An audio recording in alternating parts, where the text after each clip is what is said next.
Good morning and 新年快乐，恭喜发财，恭喜发财。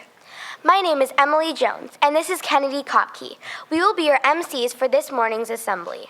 Please join us in acknowledging that we live, work, and learn on the traditional lands of the Musqueam, Tsleil-Waututh, and Squamish Coast Salish peoples. Please join Jada Chang and Uliana Metamahaltra to the stage to sing the national anthem and our school song sung in English. Please note that there are new gender-neutral words that have been changed. The new words will be on the screen.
Today we will be introducing 4L's Assembly.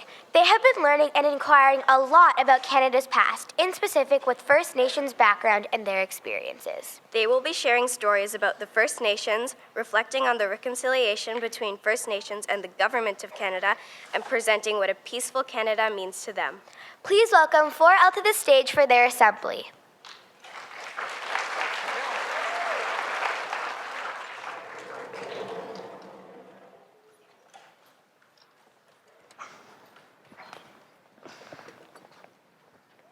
During our recent Youth of Inquiry on colonization can challenge a people's rights, perspectives, and a way of life, we felt curious, devastated, confused, and hopeful. We felt a bunch of emotion that made us question questions such as: how did the First Nations celebrate their cultural celebrations? Why were the Indigenous people of Canada sent to residential schools? And why did the children have to attend? As we researched and as we found out more, we came to learn that reconciliation is what we need and is important for all Canadians, including the old and young.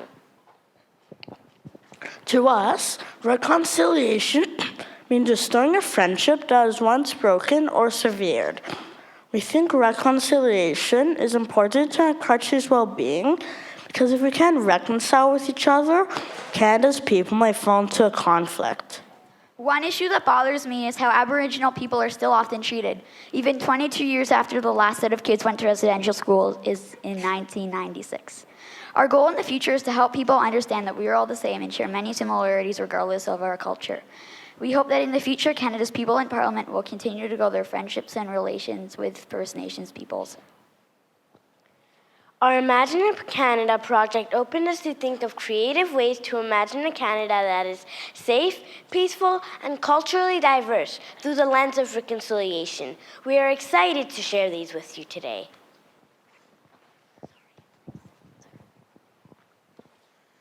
Through our posters and iMovies, we wanted to communicate the importance of understanding our history because we wanted people to understand the past and learn more information about it.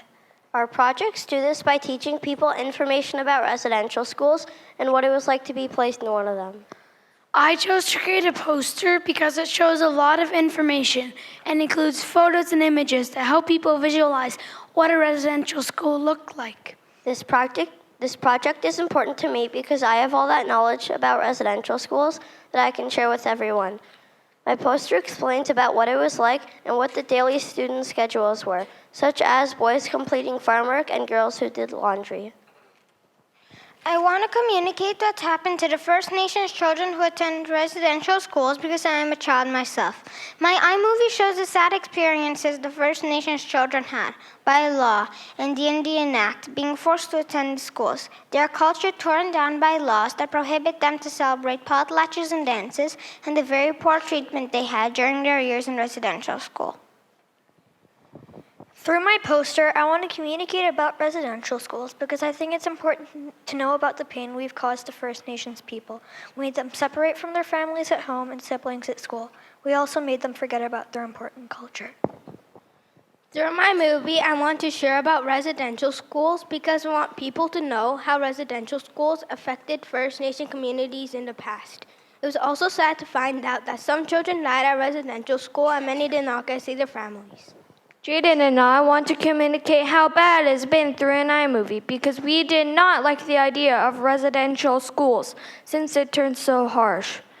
We want to share that we feel grateful that we do not have residential schools now and that it was a very poor decision Canada made.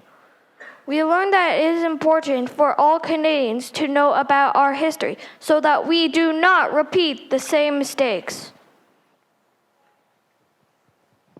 Similarly, I researched and found out that the Japanese Canadians were mistreated and discriminated because of their culture and fears. I wrote an essay to show how similar the harsh camp conditions were to the Aboriginal reserves in residential schools. In World War II, the Canadian government thought that there may be some Japanese spies in Canada. Therefore, any Japanese people who lived in Canada will get removed from their family and businesses and forced to reside in internment camps. Similar to the Indian Act, if any Japanese people refused to go to the internment camps, by law, they would get sent to prisoner of war camps. 77% of the Japanese Canadians were Canadian citizens. In both situations, reconciliation happened a long time after the events ended. What can we learn from this cultural catastrophe? Well, a crucial point would be to appreciate their cultures and not interfere like we had about a century ago.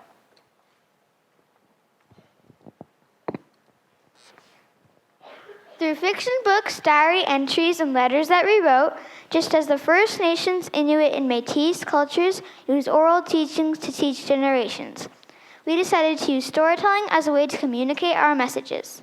My project is called Moonjan's Diary and describes how children were treated. Through my project, I would like to communicate that the government made wrong decisions. I chose to create a diary. The girl writes down her memories and tells stories to her grandchildren when she becomes older. In it, she writes, "A terrible place. And one time when I was talking to my best friend Maria at dinner, one of the nuns shook me with her hand." I made a book called The Book of Hope. My book is important because it tells good lessons and good teachings. One of the lessons is that you should never forget your culture because your culture is an important part of you. For inspiration, I use the books Shishi Echo, Shinshi's Canoe, I Am Not a Number, and Storytelling. For inspiration, another book that I read was called Oral Traditions in Storytelling by Anita Yasuda. If I become a writer when I grow up, I'll write more stories on the importance of storytelling so people will know even more about it. I chose to write a fictitious letter because I wanted the reader to experience what it felt like to be at a residential school. The student writes to his dad, "Our food is a piece of bread and a piece of meat. Every day we spend 3 hours to feed and take care of the pigs, and 1 hour to fold beds and sweep the floor. Dad, I miss you every day, and every night I dream of being with you." My project is a fictitious diary entry. My inspiration is a book called Dear Canada, These Are My Words. Through my book, I wanted to express the sadness my characters felt. I wanted to make a kid-friendly book about what a residential school is really like through a child's eyes. In it, she writes, "The closest reserve is close enough to run away to. We are running tonight."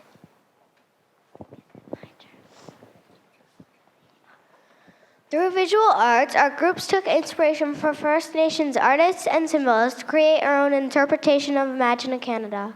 I named my art piece Looking to Hope to represent the children who look to the future and how they hope to go home. I chose the color red because it symbolizes life and happiness. Black to represent the children who were successful and were able to arrive home safely. White to represent the spirits from their home and their people. Yellow to represent bravery and courage and how the children were brave enough when they had to leave their families. The inspiration for my painting was from artists Roy Henry Vickers and Mook Wah. Our project that we completed is called the Mulgrave Totem Pole. We found out that the totem pole outside was created by an artist named Tommy Hunt from the Kawaka Nation in BC. We believe it is important to all Canadians to know what the colors and animals mean, because then whenever they see a totem pole, they'll be able to know what the meaning behind it is. Have you ever wondered about these First Nation artworks and the meaning behind it throughout our school? Some of these artworks were made from the Kewahqu Nation. Some of these artworks have information about the symbols used and the meanings that it represents. For example, the majestic orca sculpture played a tribute to those individuals in our community and played a leading role in donating to our senior school and represents togetherness and the bonds of family and community. We celebrate at Mulgrave many First Nations traditions. During the Remembrance Day Assembly, they came on stage to perform a Sundance. Mr. Ray always acknowledges that we live, work, learn, and play on the Squamish, Tsleil-Waututh, Coast Salish lands. In the library, you can find books by First Nations authors as well. After learning more about our history, we began to imagine a Canada that was safe, peaceful, and culturally diverse. Our hearts are hopeful. Here are our thoughts. Imagine a Canada. Imagine a Canada. I imagine a Canada. Imagine a Canada where everyone has a say in everything and freedom of speech. Imagine a Canada where you feel safe and free. I imagine a Canada with flowers on the streets and snow on the mountains. I imagine a Canada. I imagine a Canada. I imagine a Canada.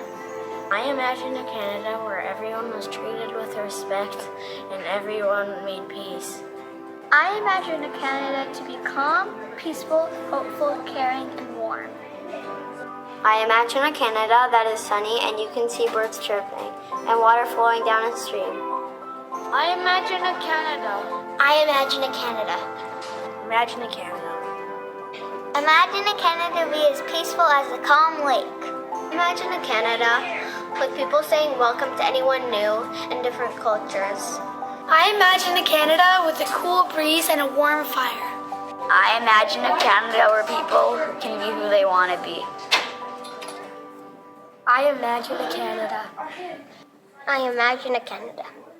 I imagine a Canada.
Wow, that was an extremely thoughtful assembly.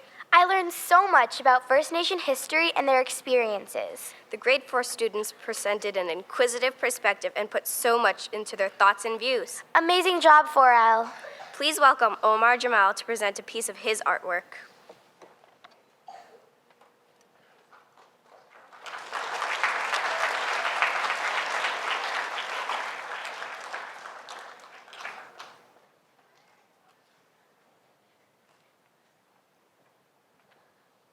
This is my piece, Path to Extinction. The mushrooms represent people, and the trees represent world leaders. The black part of the roots represents the part of each of us that's addicted to technology. The green part of the roots is the part of each of us that's not addicted to technology. If we keep on going the way that we're going, our roots will be completely black, like the mushrooms that are completely black. Then there'll be no one to get water or food, and then we'll fail as a society. Thank you.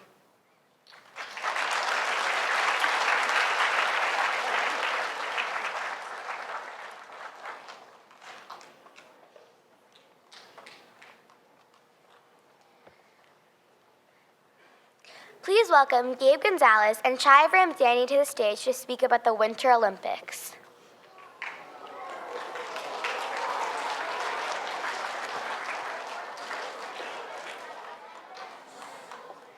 Good morning, junior school. Start again. Good morning, junior school. At this moment, there is a big event happening right now. Athletes from all over the world have come to participate. You guessed it, the 2018 Pyeongchang Winter Olympics. Canada is participating in it and currently have a grand total of 4 bronze medals, 5 silver medals, and an astonishing 4 gold medals. With 13 medals, we are currently in 4th place, behind Germany, Norway, and the Netherlands. And guess what? If Canada makes it to the finals in hockey, for both men and women, there may be a chance that we will have a special day in the junior school to celebrate. We will keep you posted and make sure you watch the games. Thank you.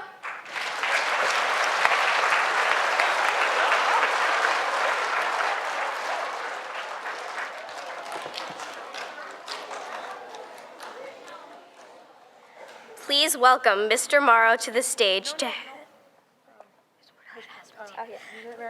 Please welcome Miss Mitchell, Miss Slim, and Mr. Kronk to the stage to hand out merit certificates.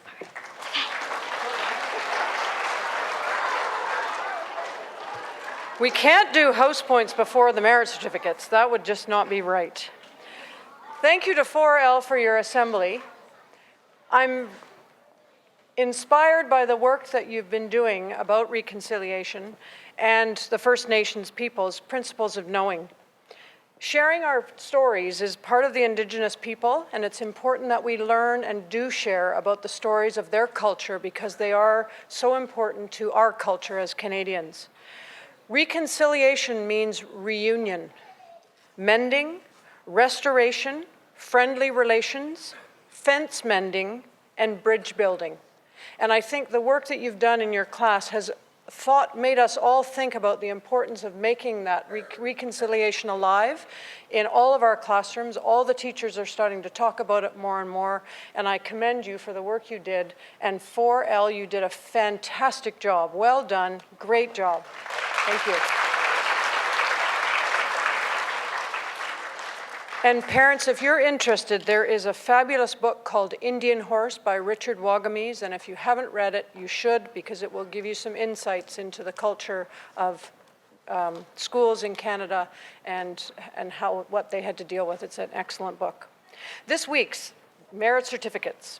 From 3D, Palin Wang. From 3H, Fraser Lowe. From 3M, Gabriella Canapari.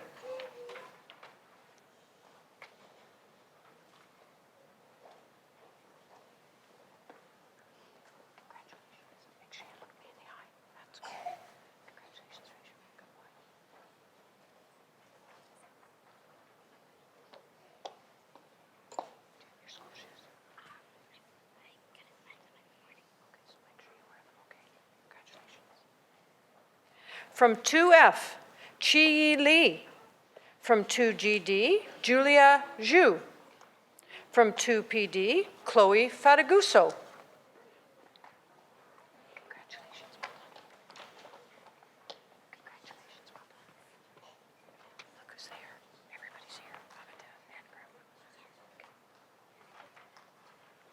From 1C, Alice Chen. From 1K, Frank Su.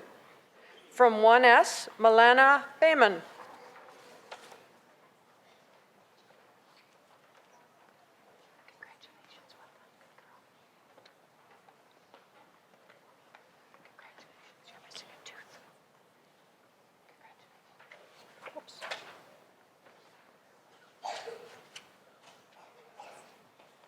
I notice we have lots of missing teeth this week.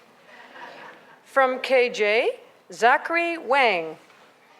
From KG, Liam Ko. From KN, Anya Cornilo. From KN, QQ Zhuang. Just wait with me, okay? From KV, Grace Larson. From KV, Eva Arbabian. Congratulations.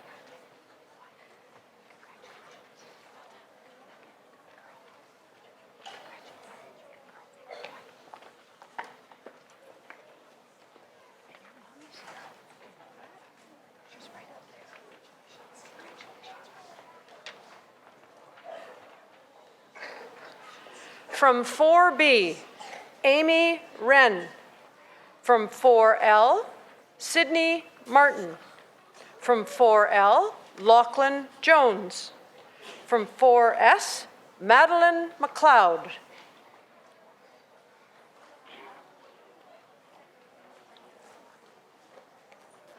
Excellent job. Your assembly was great. So good. Congratulations. Well done. You did great, your assembly. Okay, well done. And you deserve this. And I think your money's up there. Yeah? Do you know it? Congratulations. From 5B, Atria Zaytab. From 5B, Brooklyn Letty. From 5C, Anna Q. From 5C, Kayam Suleiman. From 5J, Larissa Jin.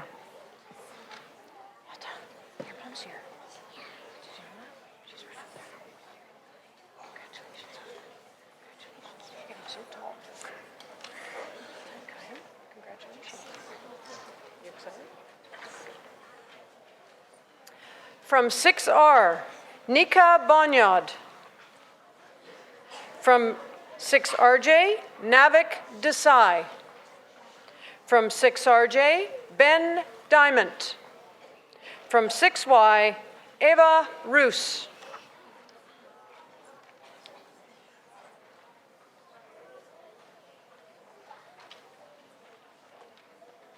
Well deserved. Thank you. Good job. Well done. Your dad's here.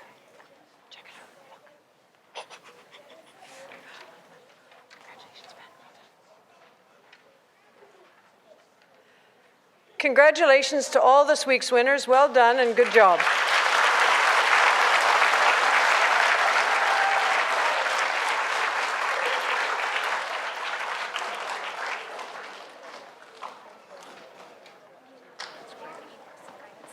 Okay, you can go now.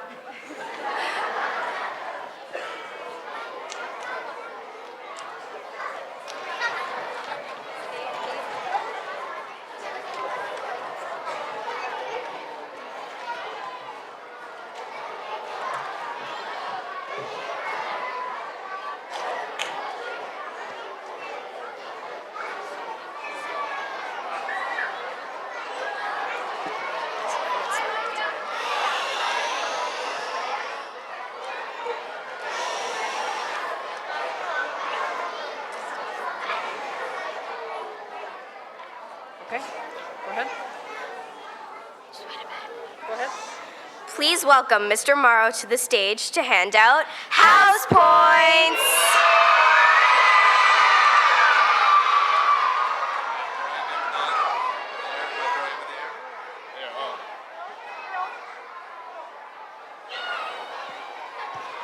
Good morning, everyone. Whoever yelled good morning back up earlier, that was very nice. Thank you. I love that. Boys and girls, who's excited to find out who had the most house points this week? All of your parents have their hands up right now. They're very excited. Should we get right to it?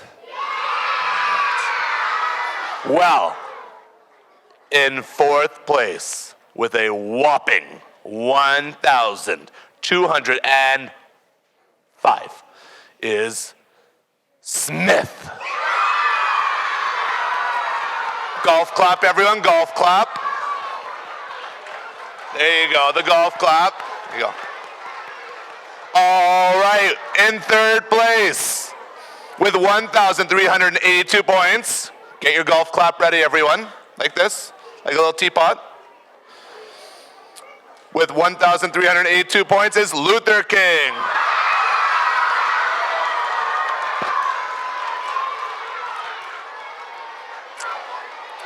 All right. When it's moderately quiet, I'll announce the next one.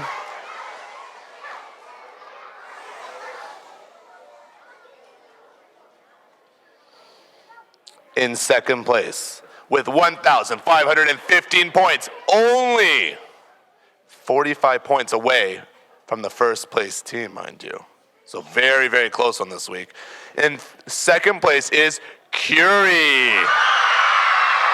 That means with 1,560 points is Churchill. Churchill, stand up.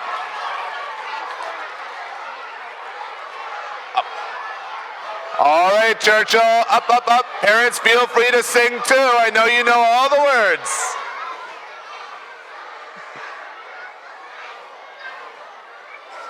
All right, Churchill, on three. 1, 2, 3.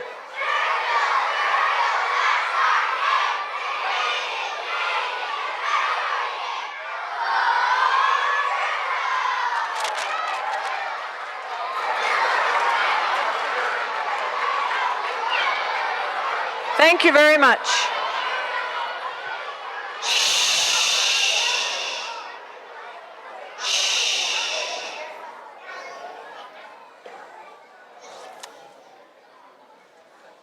Sounds to me like Churchill needs to win a few more times so they get their song proper. I think we had everybody singing at a different time, so we'll have to work on that. Hopefully Churchill will win again so they can do a better rendition of their song. Now, before we go today, I want to have a serious discussion about something that's been happening for the last 2 weeks that makes me a little bit concerned. In general, the behavior in the classrooms and the behavior in the hallways and the behavior outside at recess has done a bit of a dip lately. Who knows what I'm talking about? All of us need to take responsibility for the way that we conduct ourselves when we come into our school. I am amazed at the number of people that are running in the hallways when they know they're not supposed to.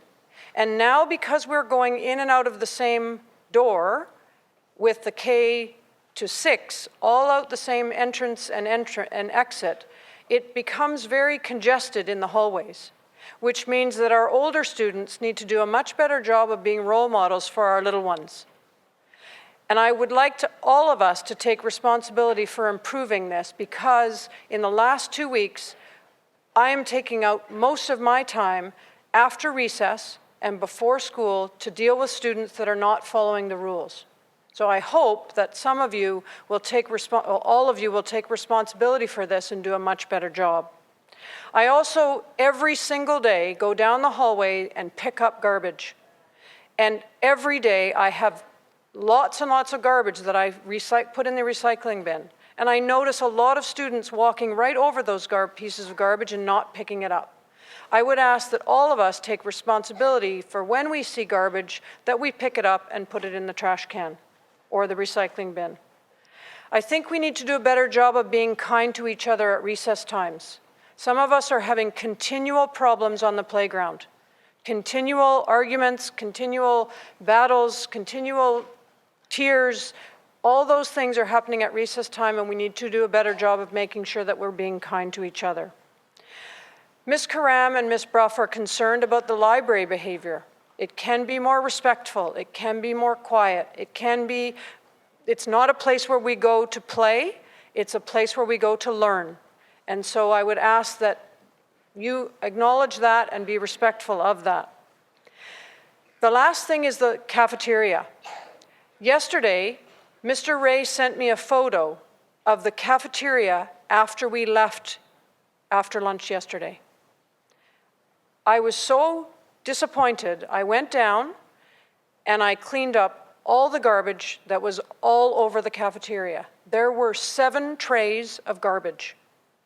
Around the recycling bin, I had to get the broom and I cleaned up 5 full baskets of garbage right outside the garbage bins for the recycling area because people were not putting them in the bins where they were supposed to.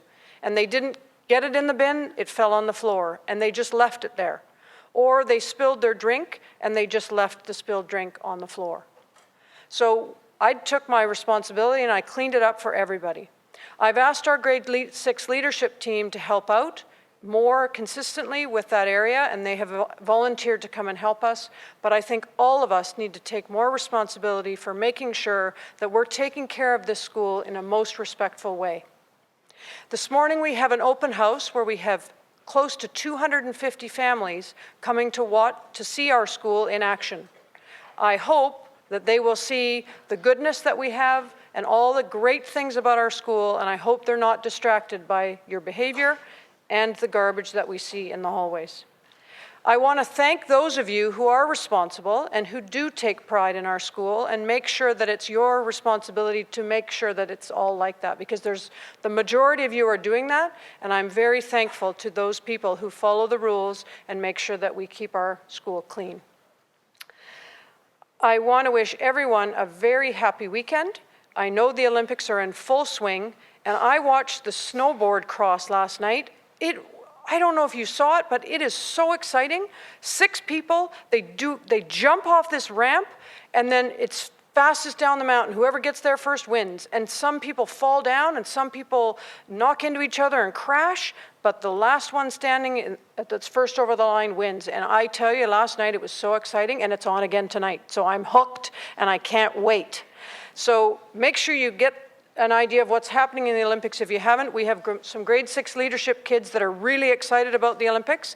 And they did ask me yesterday, if we do win in hockey for men and women, can we do something special? And I said, absolutely we can. So some exciting weeks ahead of us, and have a great weekend, and we'll see you next week. Thank you.